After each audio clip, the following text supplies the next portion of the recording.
Hello guys, another day, another mini vlog na naman. Yes, puro pagmumukha ko lang yung nakikita nyo. As you can see, ito po ay uwian time na. At ayan, yung mga bata pa po tayong natira sa classroom na naglilinis. Oh, ganda-gandahan na ang lola mo. Kung meron nga bang ganda, Charis.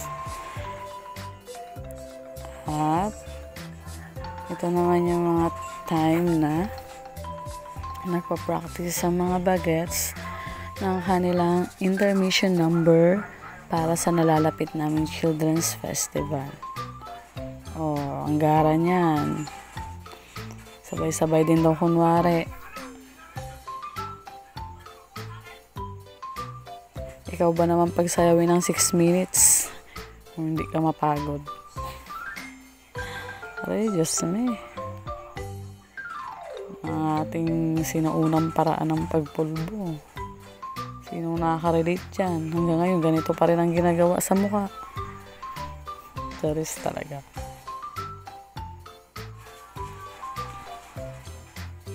Pagtyagaan nyo na, ganyan po talaga ang lola nyo.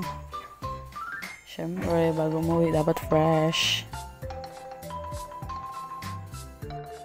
Sobrang payapa ng aming classroom kapag wala ang mga bata sa loob. Ayan. Kitang-kita nyo naman kung gaano sila kagulo kapag magkakasama. At ito na nga po, talagang uwian na. Nakikita nyo ba yung arko namin na yan? Para yan sa aming Children's Festival. Again, another day, another mini vlog na naman ito. At thank you for watching, guys.